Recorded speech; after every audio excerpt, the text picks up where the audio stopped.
Assalamualaikum warahmatullahi wabarakatuh. Saya Fitri Latifah Azahra dari kelas 1B dengan NIM 44422200072 bersama rekan saya. Perkenalkan, nama saya Ani Rahayu dari kelas 1B dengan NIM 44422200012. Di sini kami akan sedikit menjelaskan tentang sejarah perkembangan genetika. Yang pertama, saya akan menjelaskan mengenai konsep pewarisan sifat dari seorang biarawan dan ahli botani asal Austria yang bernama Gregor Johann Mendel.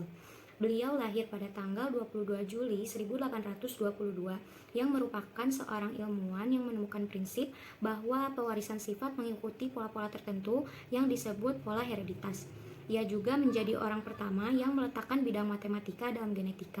Karena peran Mendel dalam dunia genetik sangat besar, ia pun disebut sebagai Bapak Genetika. Ia membawa pencerahan tentang hereditas atau pewarisan sifat melalui pembuktian prinsip dasar genetika.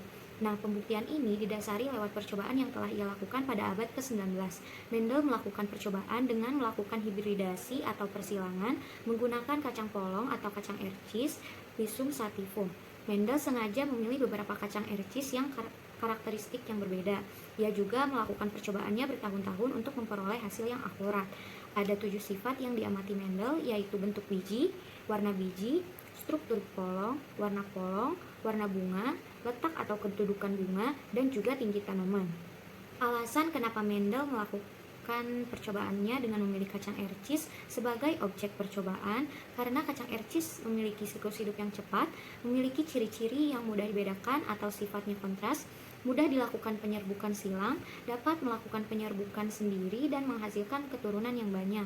Akhirnya pada tahun 1866 Mendel menyampaikan hasil penelitiannya kepada kalangan ilmuwan. Dia menemukan bahwa semua ciri makhluk hidup itu diturunkan berpasangan atau disebut juga gen selel. Dia juga menemukan bahwa biasanya hanya satu ciri dari pasangan tersebut yang menjadi sifat yang tampak atau disebut juga gen dominan.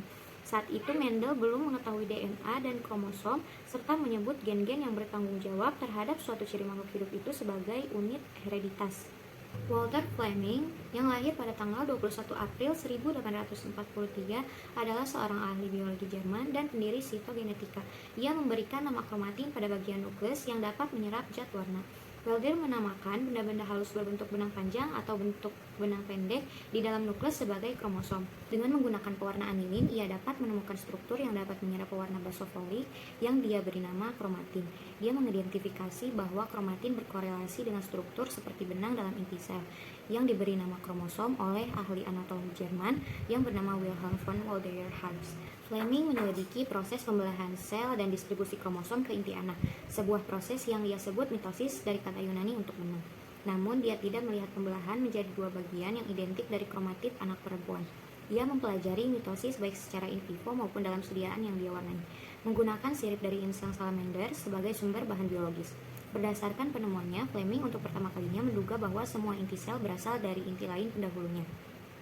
Pada tahun 1900, yaitu Hugo de Vries, Karl Correns, dan Erich von Teschmark, ahli biologi, menemukan kembali hasil penelitian Mendel. Penemuan Gregor Mendel ini memperlihatkan bahwa ia adalah seorang ilmuwan yang sangat berbakat, dengan analisa dan pengamatan yang sangat baik. Hasil karya Gregor Mendel seharusnya dapat merubah penelitian para ahli mengenai pengembiakan tanaman. Namun kenyataannya, karyanya tersebut terlupakan selama 30 tahun. Sebelum akhirnya ditemukan kembali di awal 900-an oleh 3 ilmuwan yang berbeda, yaitu Hugo de Vries, Karl Correns, dan Erich von Teschmark. Ketiga ilmuwan itu mengadakan eksperimen botani mereka masing-masing dan secara independen menemukan kembali hukum Mendel. Sebelum melakukan percobaannya, mereka melakukan penelitian secara literatur dan menemukan makalah asli Gregor Mendel. Mereka kemudian mengutip makalah Gregor Mendel dan secara tidak langsung memperkuat kesimpulan hereditas yang pernah dibuatnya.